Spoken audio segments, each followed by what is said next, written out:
Good day, and thank you for joining Tyler Duncan Realty Partners monthly podcast on this Thursday, August 29th, 2024. My name is Chad Tyler, and my colleague Charles Shapiro was going to be here with me today, but had some technical difficulties. So we'll blame that on the company CrowdStrike for losing our connection there. But so today we're going to cover commercial lease negotiations, and particularly from the perspective of the tenant.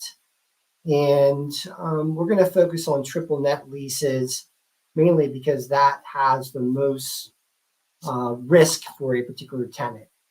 And I need to emphasize that in terms of the items we're going to cover today, it's not really meant to replace a good legal review of your lease. There's always good information and protections that attorneys can add in as far as lease reviews. So it's important that you do have an attorney, commercial real estate attorney, look at your leases. So, but with that said, we're going to talk about some of the major points and considerations with commercial leases. And as I said, we're going to focus on triple net leases, although a lot of the items we'll talk about play into other leases as well. So first and foremost, what is a triple net lease? A triple net lease is where the landlord is trying to push the risk of increases in operating costs, building operating costs, onto the tenant. So typically the way that's done is that lease structure, the rent is broken down into three components. The rent's broken down into your base rent, and then a prorated portion of the common area maintenance for the building, which includes insurance on the building, the landlord's insurance, as well as a component for property taxes. So you'll see those three components broken out into the lease. And frequently, the point of contention as it relates to a triple net lease, and particularly the operating costs, the point of contention that comes in is what goes into the triple net or the common area maintenance cost. So there's going to be a section in the lease, provision, defines what the common area maintenance costs are. So there's certain things that are a given.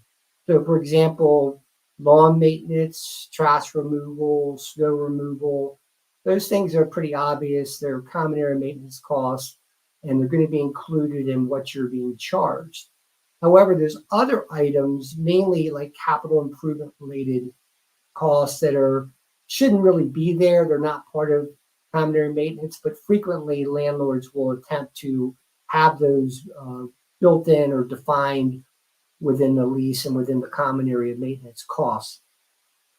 The other thing is that we frequently will see, typically landlords will include a property management fee in their common area maintenance costs, which is it's normal, it's typical, but as a tenant, you want to be sure that property management fee is in line with market, what a typical market property management fee or industry standard property management fee would be.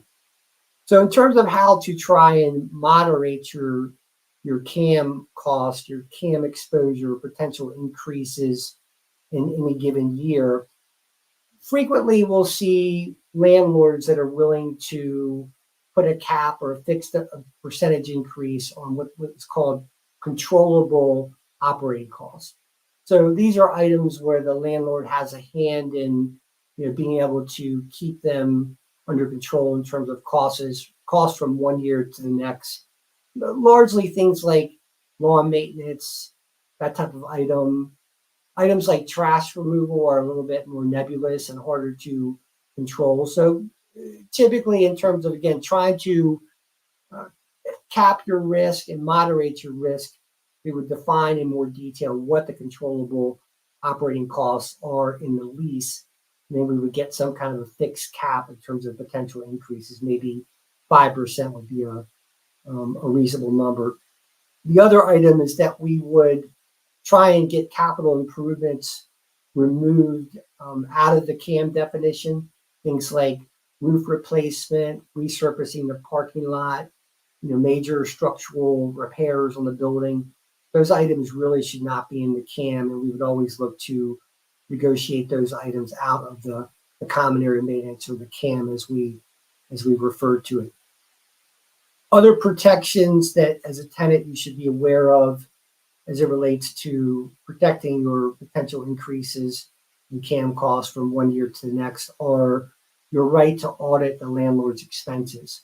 We pretty much always are able to, if the lease doesn't already contain it, get a provision in the lease where you as a tenant have a right to look at the landlord's numbers, look at the costs that they present to you in terms of the annual common area maintenance costs, so you can look at them and make sure they're reasonable. And if you have any questions in terms of the backup for those items, the landlord would provide those under your right to audit those costs.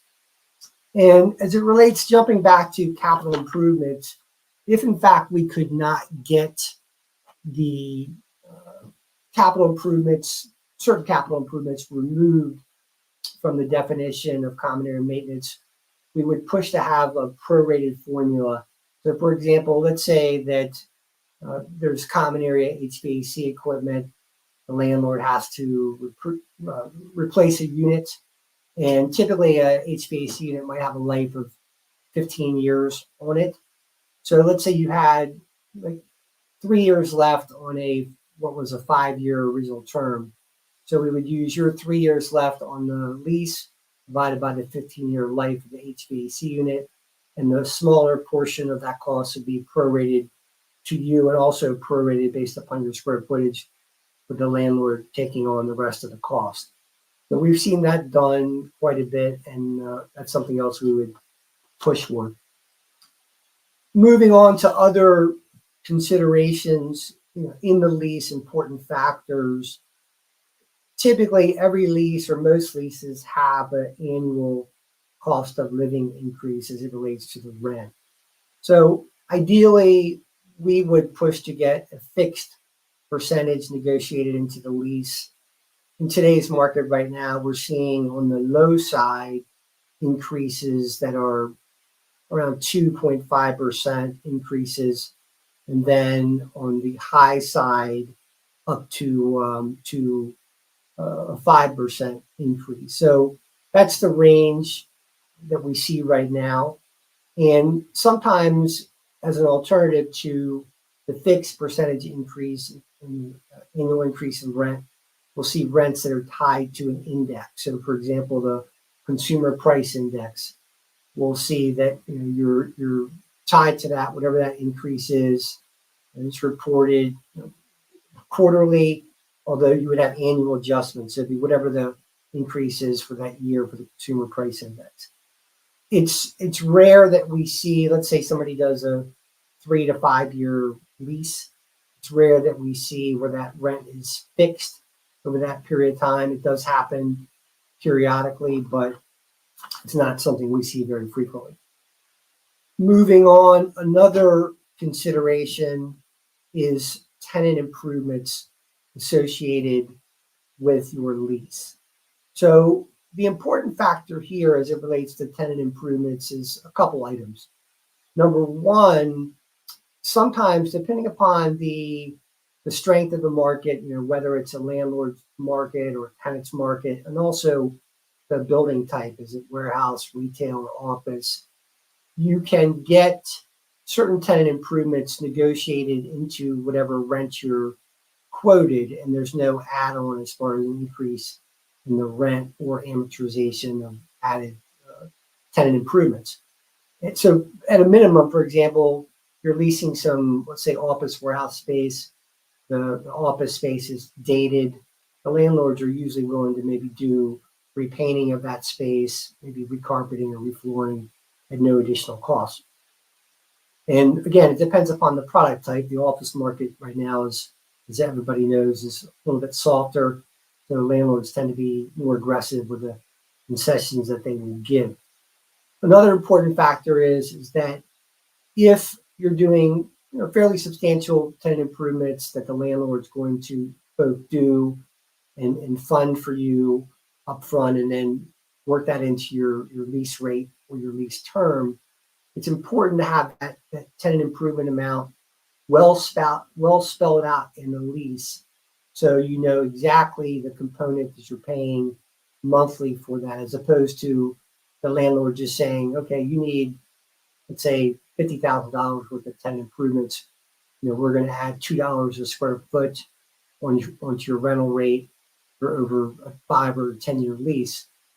The risk there is that if they do that and it's not broken out separately in the lease in terms of how much you're paying for the tenant improvements, how long it's amortized for, what kind of interest rate factor the landlord may be putting on it, then you risk being compounded in terms of annual increases on that tenant improvement amount that you're paying.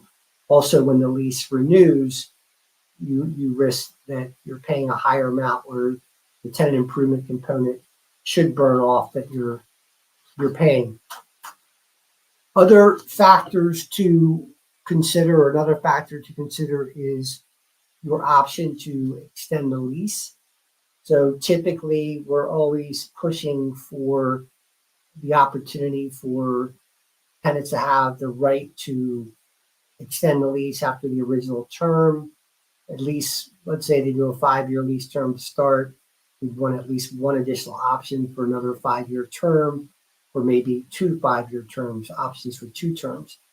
In addition to that, we would also push for a well-defined renewal rate, well-defined renewal terms, as opposed to the landlord just saying, we're going to have an option for you to renew the lease at market rent. That can be pretty ambiguous, and it ends up leaving yourself in a somewhat vulnerable or risky position. Another important component of your lease is whether or not there's a personal guarantee associated with it versus just having the lease in your company name and no personal guarantee. And that really evolves around what the strength of the tenant is financially. How long has the company been around? If it's got a long-term track record, really sizable company, then chances are you can get by without personal guarantee.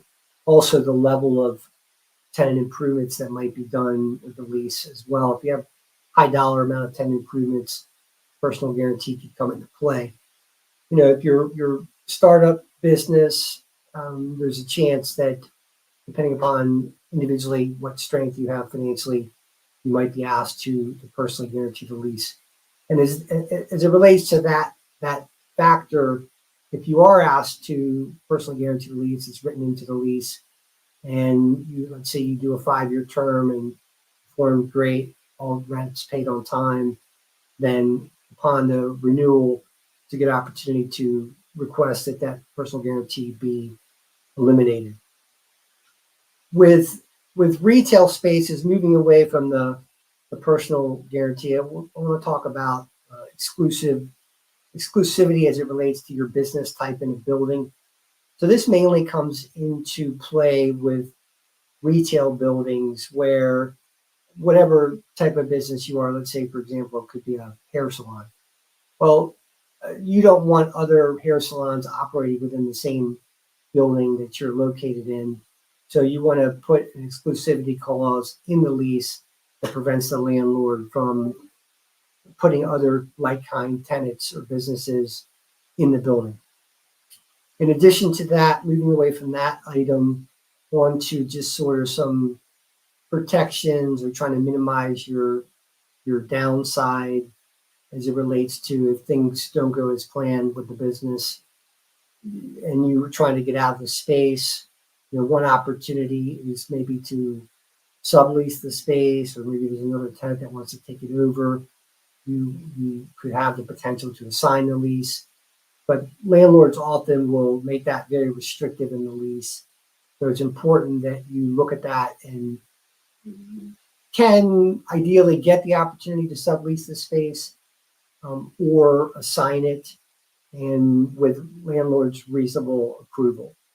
Another option in terms of trying to minimize downside if things don't go well with the business you're trying to get out of the lease is sometimes we're able to negotiate an early termination clause where you might pay some penalty and also maybe unamortized tenant improvements, maybe some leasing commissions that the landlord had to pay associated with doing your lease, entering into your lease. But the penalty and those fees would be far less than just having to pay whatever remaining term is left on the lease. So that's another option to minimize your downside. Moving away from that, I want to talk briefly about relocation clauses.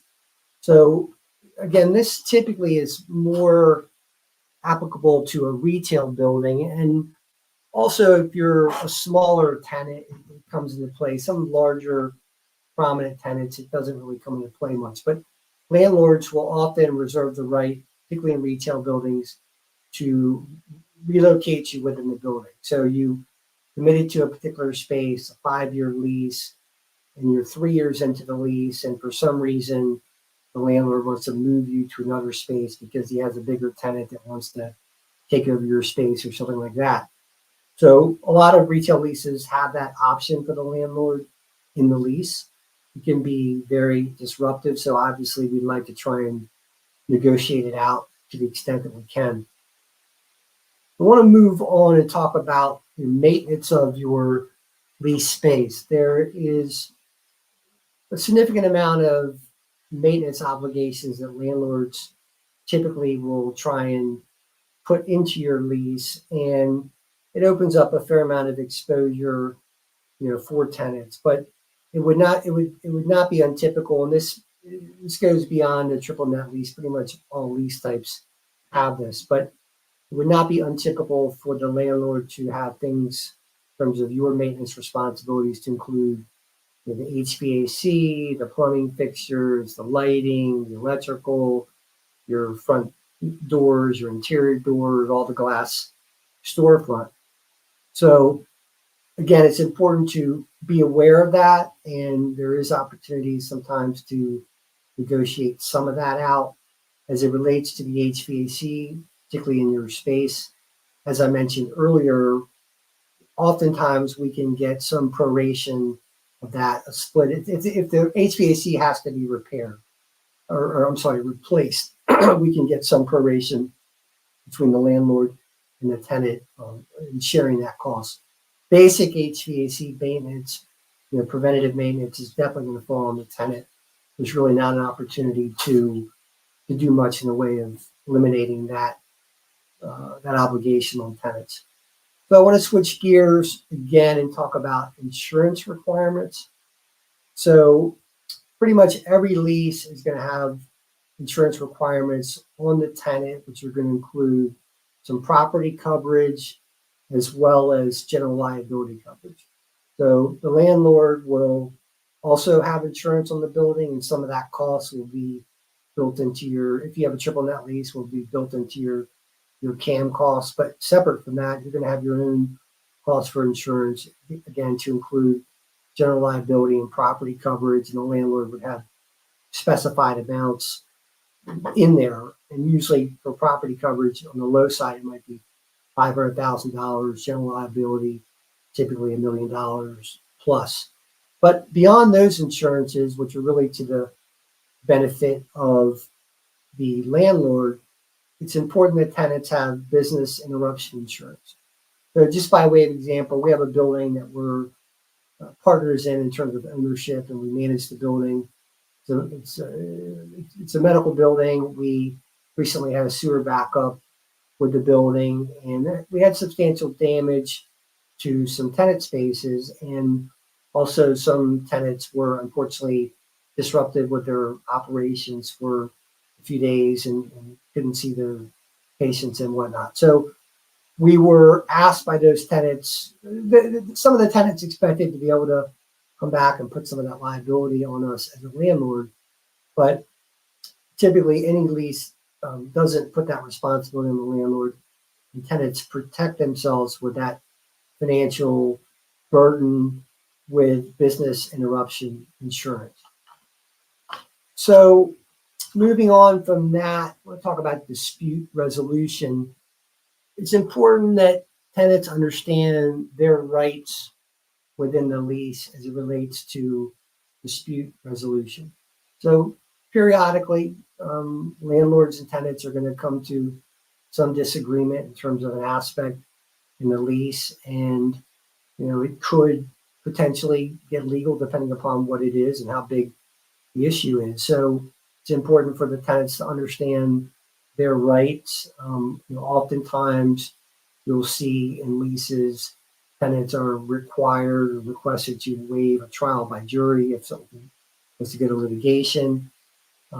That's typically a hard provision to get removed from a lease. It's pretty standard, but it is another factor that needs to be considered as it relates to your options for dispute resolution.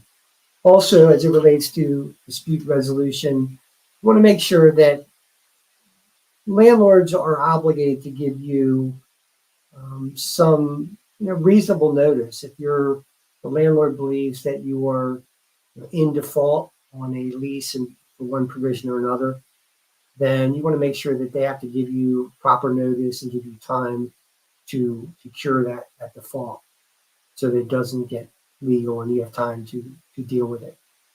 So with that, I'm just going to summarize some of the items or just mention that, not surprisingly, most of these leases are heavily favored in a landlord's direction. So, but there are opportunities to eliminate tenants' risk with some of these leases, and it's important that you get them reviewed by a competent commercial broker. We've been doing this for 37 years, and our team collectively over that 37 years has negotiated hundreds of leases. And I want to emphasize that today's presentation is more geared towards businesses that are infrequently leasing space. So they're not a Starbucks or a business like that where they have thousands of locations throughout the country and they're doing these leases all the time. This is for a business that might be doing a new lease every 5 or 10 years or something along those lines, or maybe they're starting up a new business. The other point I'd like to emphasize is that while we've had a tremendous amount of experience negotiating these commercial leases as longtime commercial brokers, we have an extensive business background between myself and our team. As I said from the outset, it's important to have a commercial real estate attorney also look at your lease as well. So with that, I want to thank you again for joining us today. We've got our contact information on the slides here, and we look forward to having you join us next month. Have a great day.